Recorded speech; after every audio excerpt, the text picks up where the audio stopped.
तो आज का जो टॉपिक है वो है परसेंटेज कॉम्पोजिशन, राइट। स्टोइचियोमेट्री का पार्ट है, बहुत इंपॉर्टेंट है because this chapter is famous for numerical, जो स्टोइचियोमेट्री का पार्ट होता है। तो परसेंटेज कॉम्पोजिशन टॉपिक है। परसेंटेज कॉम्पोजिशन हम कैसे डिफाइन करते हैं? Wait of the element in one molecule of the compound, wait of the element in one molecule of the compound divided by gram molecular weight of the compound. Suppose H2O एक compound है, example formula क्या है H2O। तो आपको question आएगा what is the percentage of hydrogen in water, what is the percentage of hydrogen in water molecule into 100। Percentage कैसे निकालते हैं? इनटू 100 से करते हैं हम लोग। तो ऐसा कुछ दिया होगा, एक पर्टिकुलर एलिमेंट का आपको परसेंटेज निकालना पड़ेगा इन दैट कंपाउंड। तो कैसे करेंगे हम? जो एलिमेंट का परसेंटेज आपको निकालना होगा उसको आप न्यूमरेटर में रखेंगे, उसका एलिमेंट का जो टोटल वेट है, फॉर्मूला जैसा है सपोज H2 में दो एटम्स है, तो element 2 into atomic weight of that numerator में होगा वो 2 into 1, that means divided by gram molecular weight of the compound. तो gram molecular weight of the water is 18, 2 divided by 18 into 100।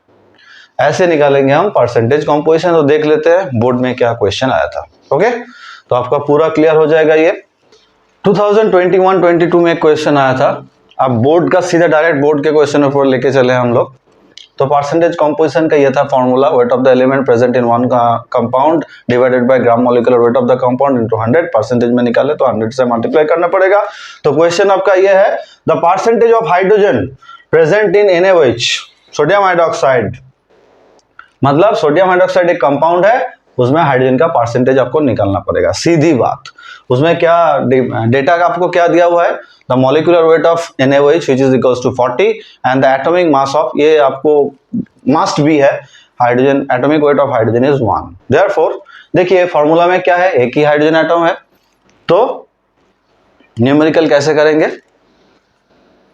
Wait of the element, तो hydrogen का element एक ही है तो 1 होगा, ऊपर में एक ही है, divided by gram molecular weight of the compound which is equals to 40। तो 1 डिवाइडेड बाय 40 इनटू 100, तो मतलब 100 divided by 40 which is equals to 2.5।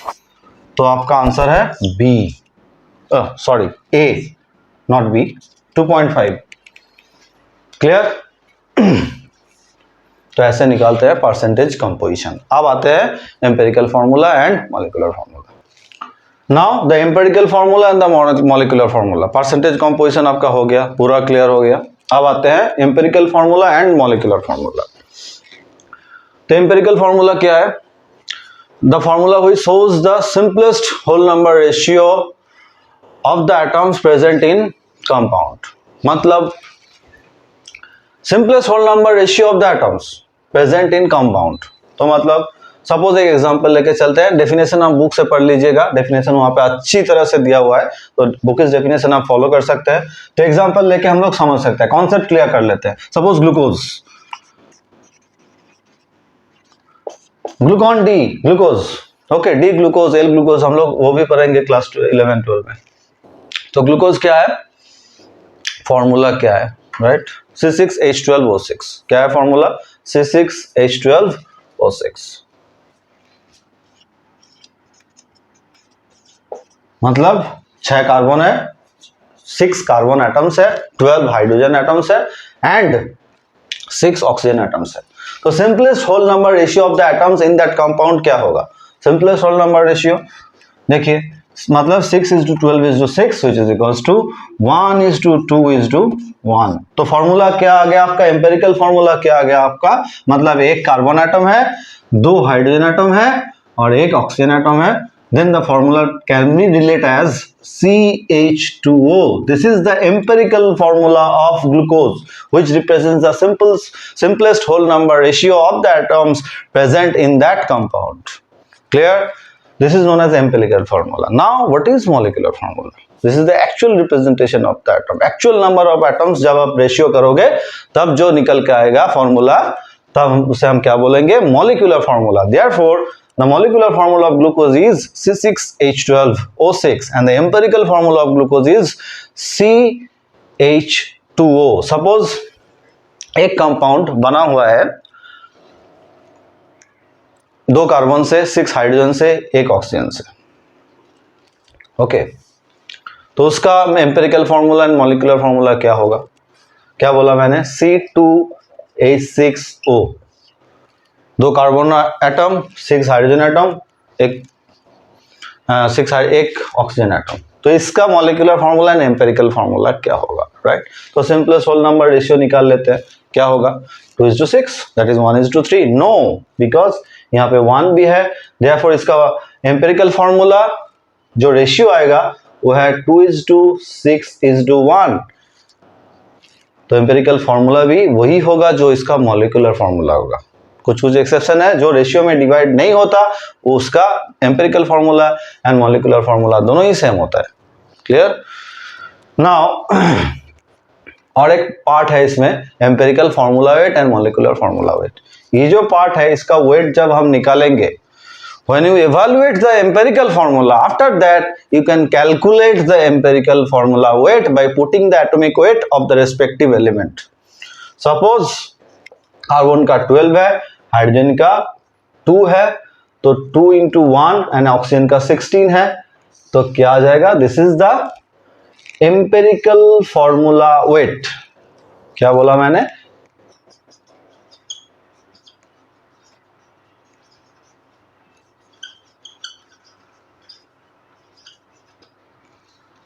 Molecular weight तो आप जानते ही हो। मॉलिक्यूलर वेट कैसे निकालेंगे इसका?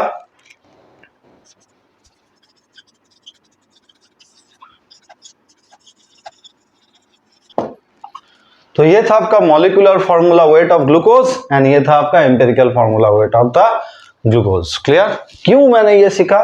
क्योंकि अभी जो हम लोग सीखेंगे evaluation of empirical formula and molecular formula, उससे बहुत ज्यादा काम आएगा ये दो, molecular formula wait and empirical formula wait. तो कैसे सीख लेते हैं देखिए, तो वीडियो को स्किप मत करना, पूरा एंड तक जुड़े रहिए। तो कैसे इवैल्यूएट करेंगे empirical formula and molecular formula? तो उसके लिए एक एग्जांपल है। फर्स्ट क्या होगा, आपको एक एग्जांपल दिया हुआ होगा जिसमें एलिमेंट का नाम, उसका परसेंटेज यानी उसका रेस्पेक्टिव एटॉमिक वेट उसमें प्रोवाइडेड होगा।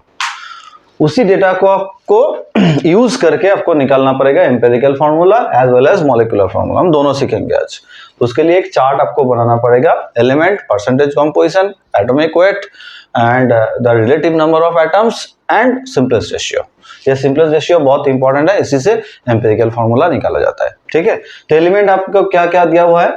आपको यहाँ पे दिया हुआ है sodium, sulphur, not sulphur, okay, oxygen. तो लिख लेते हैं, फर्स्ट एलिमेंट को आप इस कॉलम में लिख लेना, सोडियम, सल्फर एंड ऑक्सीजन। उसका परसेंटेज क्या हुआ होगा? Respective percentage which is equals to 29.11 and for sulfur which is equals to 40.51 and for oxygen equals to 30.38। Okay, अब कुछ कुछ न्यूमेरिकल में यही होता है, बहुत ही इंपॉर्टेंट, ये आप ध्यान रखना। आपको सपोज बता देगा एक compound is made up with hydrogen, sulphur and oxygen, hydrogen, sulphur and oxygen, उसमें दोनों का परसेंटेज आपको बता देगा। सपोज सल्फर एंड ऑक्सीजन का बता दिया, हाइड्रोजन के नहीं बताया, तो आप इस केस में आप कैसे निकालोगे? तो सपोज आपको बता दिया उसमें सल्फर का परसेंटेज है 20%, ऑक्सीजन का, ये मैं एग्जांपल के तौर पे ले रहा हूं, ऑक्सीजन का परसेंटेज है 77%, 74%, सपोज 74, और एक हाइड्रोजन है जिसपे आपका अननोन है। ये 3 एलिमेंट से बना हुआ है। तो क्या होगा, आप ये दोनों को मल्टीप्लाई कर दोगे, 74 प्लस 20 व्हिच गेट्स 94। 100 से अब टोटल परसेंट कितना होता है? एक कंपाउंड में 100% होता है, तो 100 माइनस 94 कर देगा आप लोग, तो उसमें आपका निकल के आएगा 6%। तो आपका परसेंटेज निकल के आ गया। अब एटॉमिक वेट तो आपका दिया हुआ होगा, जो एटॉमिक वेट है। तो आप आते हैं इस न्यूमेरिकल पे, ये बहुत इंपॉर्टेंट है, बोर्ड में इसी तरह का क्वेश्चन आता है। मुझे सामने मिला, मैंने यही दे दिया, बाद में बोर्ड का जो क्वेश्चन है उसमें देखेंगे क्या आता है क्या नहीं आता है। ठीक है, तो एटॉमिक वेट क्या है इसका?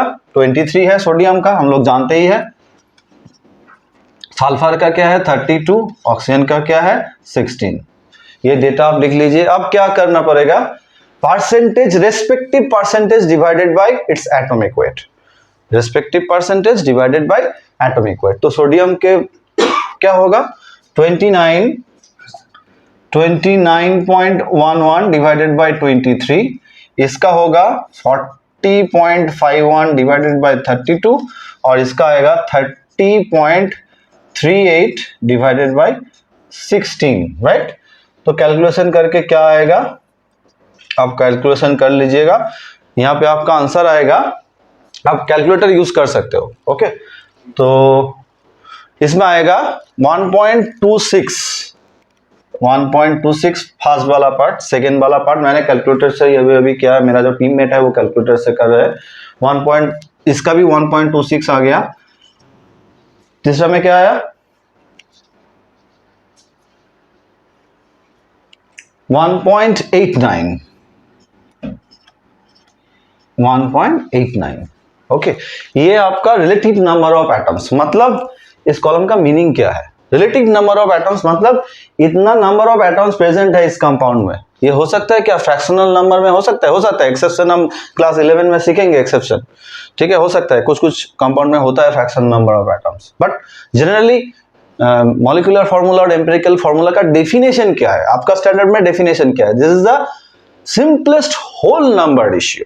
तो मतलब होल नंबर पे रहना पड़ेगा, but it's a fractional number. तो होल नंबर कैसे लाएंगे, जो सबसे छोटा यहाँ पे रेशियो है, नंबर है, उसको सबसे डिवाइड करेंगे, ओके। तो 1 point divided by for sodium 1.26 divided by 1.26, इसका रिजल्ट आया 1.26 और छोटा इसमें 1.26, 1.26 एंड 1.89 है। तो 1.26 से ही सबको डिवाइड करेंगे क्योंकि यही सबसे छोटा वाला है। तो इसी को भी 1.26 डिवाइडेड बाय 1.26 और 1.89 डिवाइडेड बाय 1.26, ये आपका आ गया 3। 1.26 से सबको डिवाइड करना पड़ेगा। तो ये है आपका 1, ये भी आपका 1, बट इट्स गेट्स टू 1.5। देखिए ये अभी तक क्या हुआ, अभी तक ये होल नंबर पे नहीं आया। इस केस में क्या होगा, जब ये होल नंबर पे नहीं आएगा, इस केस में होगा आपका नियरेस्ट जो नंबर है, न्यूमरल है, उसी से आप मल्टीप्लाई कर दीजिए, नियरेस्ट होल नंबर से आप मल्टीप्लाई कर दीजिए, आ जाएगा। अगर 1.5 के करीब है तो, किसी भी फ्रैक्शन 1.5 के करीब है तो, सपोज ये आपका आ गया 1.12 निकल के, तब उसको आप इग्नोर कर सकते हो, मतलब अब नियरेस्ट टर्म को ले सकते हो। अगर 1.5 के करीब इधर उधर हो गया तो उसको आप फिर से मल्टीप्लाई करना पड़ेगा to the nearest whole number. तो सबको हम 2 से मल्टीप्लाई करेंगे, नियरेस्ट होल नंबर 1 से मल्टीप्लाई करेगा तो वही रहेगा, तो 2 से मल्टीप्लाई कर देते हैं, इंटू 2 सबको कर देते हैं। तो क्या आएगा ये, it's equals to 2, it's also equals to 2, but ये क्या आया आपका 3। तो ये था आपका number of atoms present in one molecule. Therefore the empirical formula for this compound is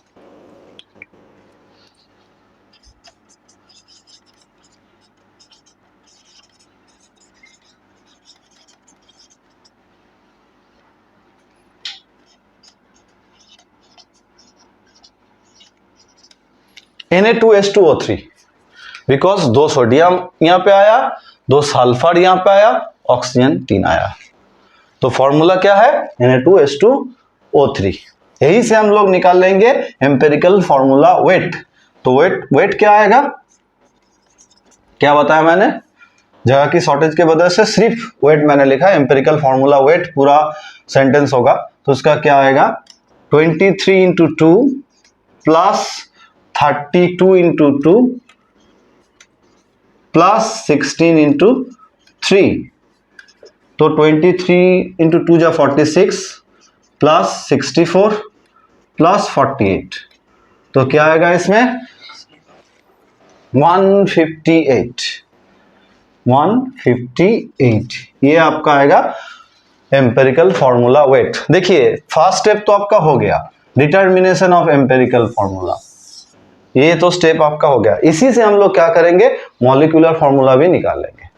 क्या करेंगे, मॉलिक्यूलर फॉर्मूला हम निकाल लेंगे यही डेटा से। सिर्फ आपको ये दो याद रखना पड़ेगा अभी, Na2H2O3 एंड 158। बाकी हम सब इरेज कर रहे हैं, अगर कुछ नहीं है तो फिर से रिवाइंड करके देख लीजिए, नहीं तो स्क्रीनशॉट ले लीजिए।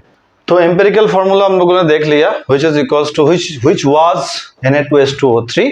नाउ हम लोग क्या निकालेंगे, डिटरमाइन करेंगे मॉलिक्यूलर फॉर्मूला, राइट। तो मॉलिक्यूलर फॉर्मूला निकालने से पहले एक स्टेप आपको इंपॉर्टेंट है, जानना जरूरी है। Molecular formula weight equals to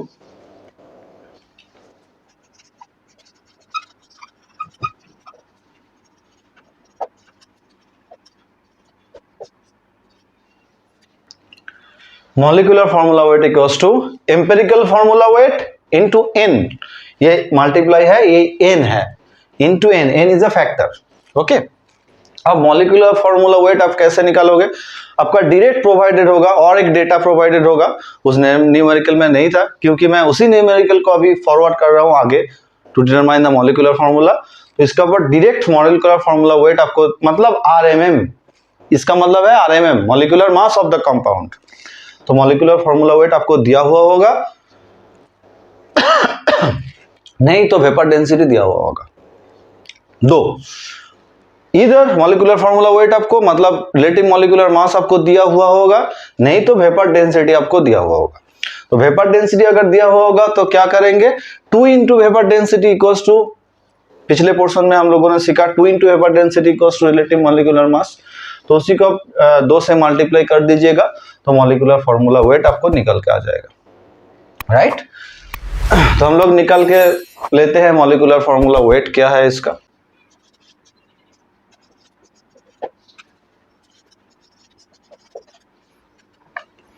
जो फॉर्मूला था उसका मॉलिक्यूलर फॉर्मूला वेट था 158, okay. And the empirical formula wait जो पिछला पोर्शन में था वो 158 हम लोगों ने निकाल लिया था।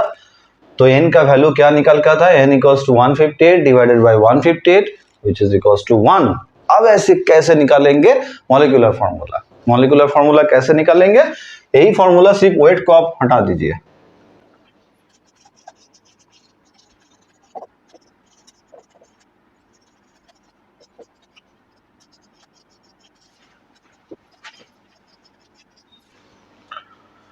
Therefore, देखिए molecular formula equals to empirical formula into n। n का जो वैल्यू आप लोगों ने निकाला जो था इस केस में 1, तो 1 से मल्टीप्लाई हो जाएगा, तो फॉर्मूला इस केस में वही रहेगा Na2H2O3। बट अगर ये 2 होता तो क्या होता, और 1 से कुछ भी डिफरेंस होता तो क्या होता, तो ये जो नंबर ऑफ एटम्स है इससे साथ मल्टीप्लाई होता। सपोज ये 2 होता तो ये Na4 हो जाता, 2 इंटू 2 इक्वल्स टू 4, सल्फर भी 2 है तो 2 इंटू 2 इज टू 4 यहाँ पे हो जाता, और यहाँ पे 3 है, 3 इंटू 2 ये 6 हो जाता।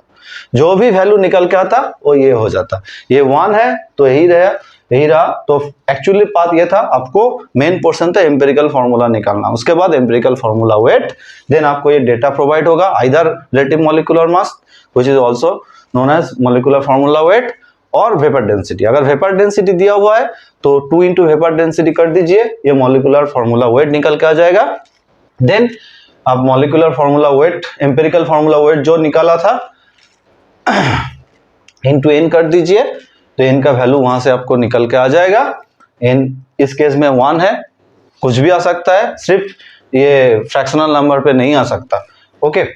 नाउ मॉलिक्यूलर फॉर्मूला का फॉर्मूला क्या है, एम्पिरिकल फॉर्मूला इनटू n। जो n का वैल्यू आप लोगों ने निकाला उसी से मल्टीप्लाई कर दीजिए, फॉर्मूला निकल के आ जाएगा। वेरी सिंपल स्टेप, बोर्ड में क्वेश्चन आता है, मार्क्स आता है।